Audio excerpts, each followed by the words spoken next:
কিন্তু এই যে ডাটাগুলো আসতেছে আপনি যদি আবার একবার রিফ্রেশ দেন তাহলে দেখবেন যে একটা ডিলে হয়, সামান্য পরিমাণ হলেও একটা ডিলে হচ্ছে, রাইট? এই যে ডিলেটা হচ্ছে এটার জন্য তো আমাদের একটা লোডিং বসানো দরকার, নাহলে তো ইউজার বুঝবে না যে কেন লেট হচ্ছে। এবং ডিলেটা যদি আমি আপনাদেরকে আরেকটু সুন্দরভাবে দেখাতে চাই তাহলে আমি যদি আমাদের ব্যাকএন্ডের প্রজেক্টে চলে আসি, দেন আমাদের যে কন্ট্রোলার ছিল HTTP কন্ট্রোলার, এই হচ্ছে গিয়ে আমাদের কন্ট্রোলার, অ্যান্ড এই জায়গায় যদি আমি ফোর্সফুলি হচ্ছে গিয়ে আপনার ধরেন 5 সেকেন্ডের জন্য ডিলে করে দেই তাহলে আপনি বুঝতে পারবেন যে আমি কোন জিনিসটা আপনাদেরকে বোঝাতে চাচ্ছি। আমি জাস্ট এখন যদি একটা রিফ্রেশ দেই তাহলে দেখেন এই যে বসে রয়েছে, এখন 5 সেকেন্ড আপনি বসে থাকার পরেই এই জায়গায় হচ্ছে গিয়ে ডাটা শো করতেছে, রাইট? এই যে বসে রয়েছে এই বসে থাকা পর্যন্ত আমাদের একটা লোডিং যদি আমি দেখিয়ে দেই তাহলে ইউজার বুঝবে যে ঠিকঠাক মতন লোডিং হচ্ছে, কোনো কিছু একটা হচ্ছে আর কি, পরবর্তীতে সে কোনো কিছু একটা পাবে।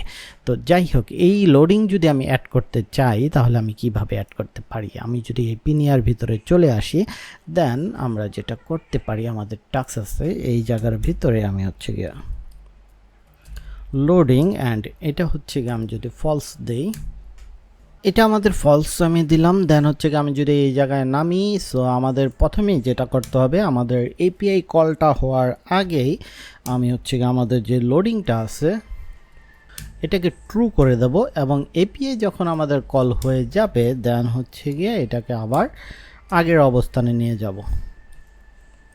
লোডিং সমান সমান ফলস। তাহলে আমি যেটা করতে পারি, এই কন্ডিশনের ওপরেই হচ্ছে গিয়ে ভিত্তি করে আমি একটা লোডিং শো করাতে পারি। সো এই জন্য আমরা যেটা করব, আমরা যদি এই পাশে চলে আসি, দেন এইটা হচ্ছে গিয়ে আমাদের একটা ব্লক। সো আমরা যদি সেম জিনিসই একটা নেই, দেন এই সিএসএসটুকুই নিয়ে যাই ক্লাস, অ্যান্ড এই জায়গায় যদি লিখে দেই লোডিং ডট ডট ডট, এবং এই জায়গায় আমরা যদি লিখি বি ইফ আমাদের যেহেতু স্টোরটা করাই আছে, স্টোর লোডিং, যদি স্টোরের লোডিংটা ট্রু হয় তাহলে লোডিং আসবে, এবং যখনই এটা ফলস হয়ে যাবে তখন হচ্ছে গিয়ে এই জিনিসটা লোড হবে, এগুলো লোড হবে।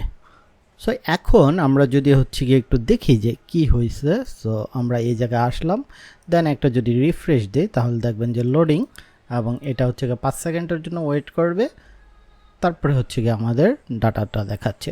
তো যেহেতু আমাদের ফোর্সফুলি দেওয়া আছে, সো আমি এই ফোর্সফুলিটা উঠিয়ে দেই, বাট আমাদের যে লোডিং কাজ করতেছে এটা তো আপনারা দেখলেন। সো লোডিং এইভাবেই অ্যাড করা হয় আর কি।